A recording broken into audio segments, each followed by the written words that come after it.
नमस्कार दोस्तों, level NCERT channel पर आपका स्वागत है। तो दोस्तों चलिए हम शुरू करते हैं समय ना गवाते हुए। तो आज हम आधुनिक भारत में हुए देसी रियासतों का विलय को देखेंगे, जो सभी परीक्षाओं हेतु बहुत ही महत्वपूर्ण है। तो चलिए शुरू करते हैं।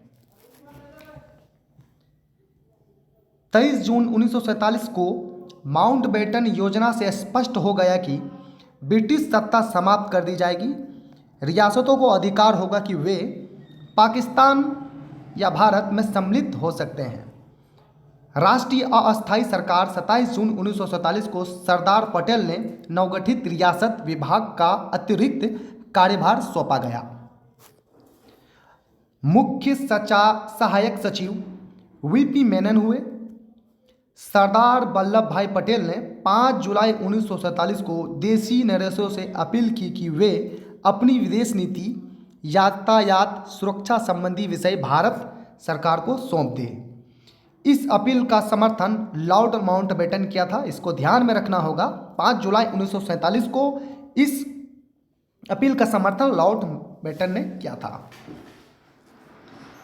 भारत में छोटी बड़ी लगभग 852 देशी रियासतें थी, जिसमें भारत की कुल जनसंख्या की 1/3 जनता निवास करती थी।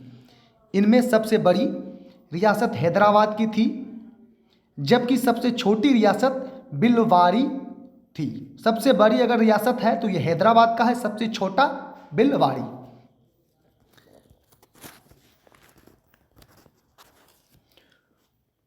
उन्नीस के आंकड़ों के अनुसार देशी रियासतों के अधीन कुल 7,12,508 वर्ग मील का क्षेत्र था, जिसमें लगभग 7 करोड़ जनसंख्या निवास करती थी। लगभग 7 करोड़ इसमें जनसंख्या निवास करती थी। माउंटबेटन योजना के तहत देशी रियासतों का यह विकल्प दिया गया कि वह भारत या पाकिस्तान में से किसी एक का चुनाव कर ले।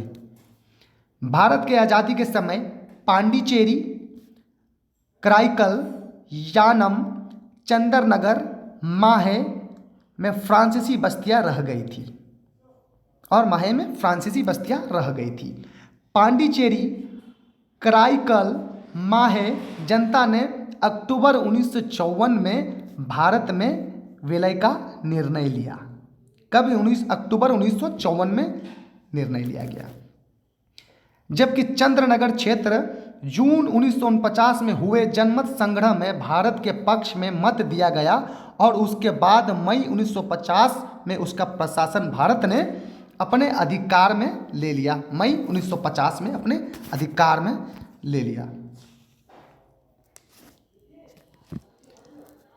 भारत फ्रांस मई 1956 में एक संधि हुई, जिसके अनुसार सभी फ्रांसीसी क्षेत्र पर भारत पर अधिकार मान लिया गया।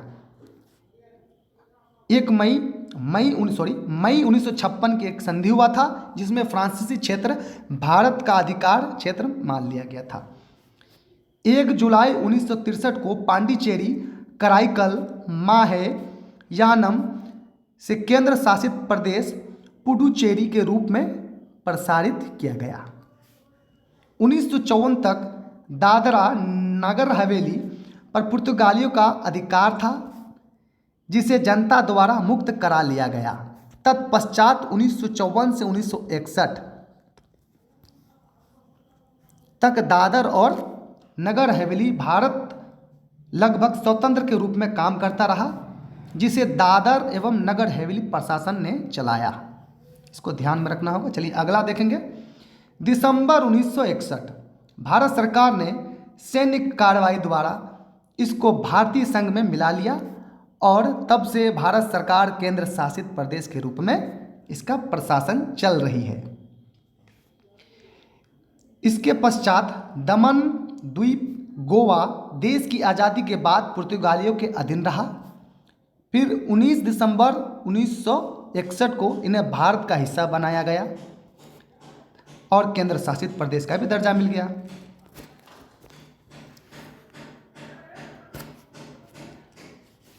30 मई 1987 को गोवा को पूर्ण राज्य का दर्जा प्रदान किया गया।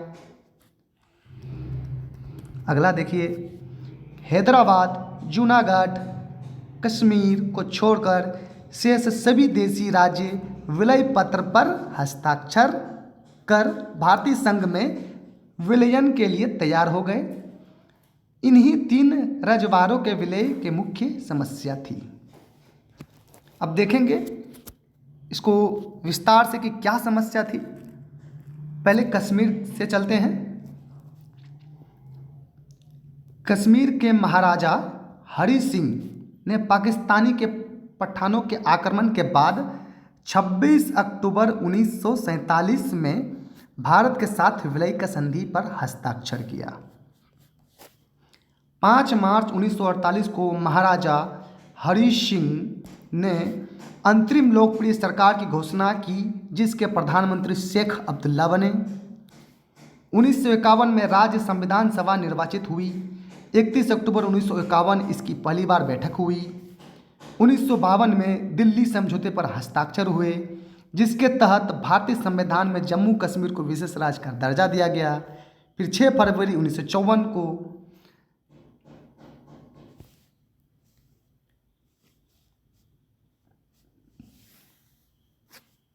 जम्मू कश्मीर की संविधान ने भारत के साथ विलय का अनुमोदन किया। अनुच्छेद 370 के तहत 5 अगस्त 2019 को भारत के राष्ट्रपति ने संवैधानिक आदेश 2019 की घोषणा की, जिसमें जम्मू कश्मीर के विशेष राज्य का दर्जा मिला। तो यह 5 अगस्त 2019 को मिला था। यह डेट बहुत ही इंपॉर्टेंट है, इसको आपको ध्यान में रखना होगा। अब देखेंगे हम हैदराबाद के बारे में। अब चलिए दोस्तों, अब हैदराबाद को देखते हैं, इसको बढ़िया से समझते हैं।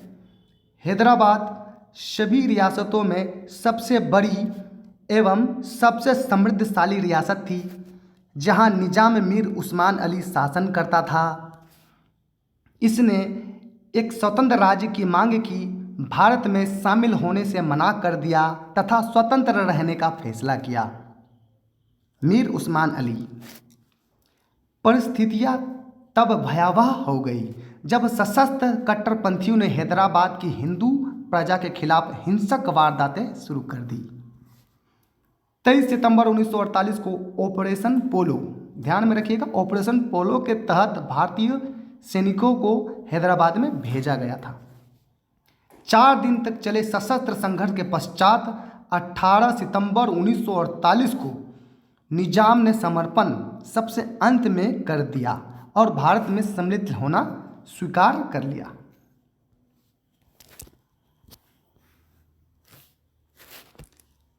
बाद में निजाम ने आत्मसमर्पण पर उसके बदले हैदराबाद राज्य का गवर्नर बनाया गया। निजाम को बाद में हैदराबाद का उसको गवर्नर बना दिया गया। ऑपरेशन पोलो 12 सितंबर 1948 एक सैनिक अभियान है, जिसमें भारत की स्वतंत्रता के बाद निजाम से हैदराबाद को मुक्त कराकर भारत में विलय करने के उद्देश्य से भारतीय सेना भेजी गई थी। जूनागढ़ के बारे में जानते हैं, चलिए शुरू करते हैं। जूनागढ़ काठियावाड़ के तट पर स्थित जूनागढ़ रियासत के नवाब मोहम्मद महाबत खानजी तृतीय यह था। 15 सितंबर 1947 को पाकिस्तान के साथ मिलने की घोषणा कर दी, जिसका वहां जनता ने विरोध किया। मंगरोल, बाबरी यावाड़ जूनागढ़ अधीन थे। प्रतिक्रिया स्वरूप जूनागढ़ से स्वतंत्रता एवं भारत में शामिल होने की घोषणा की। प्रतिक्रिया स्वरूप जूनागढ़ के नवाब ने सैन्य बल का प्रयोग कर इन दोनों राज्यों पर कब्जा कर लिया। परिणाम स्वरूप शासकों ने भारत सरकार से मदद मांगी। फलतः क्या हुआ देखते हैं। भारत सरकार ने सैनिक कार्रवाई की। भारतीय सेनाओं ने मंगरोल एवं बाबरी यावाड़ पर कब्जा कर लिया। इसके बाद वहाँ का नवाब पाकिस्तान भाग गया। फिर वहाँ का नवाब जो है ना, डर से ही है पाकिस्तान भाग गया। चलिए आगे देखते हैं टॉपिक। जूनागढ़ बहुसंख्यक हिंदू जनसंख्या वाला राज्य था। सांप्रदायिक दंगे से बचने के लिए भारत सरकार ने जन्म संग्रह से विलय के मुद्दे के समाधान का प्रस्ताव रखा। फिर 7 नवंबर 1947 को जूनागढ़ की अदालत ने भारत सरकार को राज्य का प्रशासन अपने हाथ में लेने के लिए आमंत्रित किया। फिर जूनागढ़ के दीवान प्रधानमंत्री सर शाह नवाज भुट्टो ने हस्तक्षेप के लिए भारत सरकार को आमंत्रित किया। यह जूनागढ़ के जो सर शाह नवाज भुट्टो जो था, यह भारत सरकार को हस्तक्षेप के लिए आमंत्रित किया। फिर फरवरी 1948 को जनमत संग्रह कराया गया तथा लगभग सर्वसम्मति से भारत सरकार में विलय के पक्ष में गया। तो इसके साथ मुझे जाने की आज्ञा दे। धन्यवाद।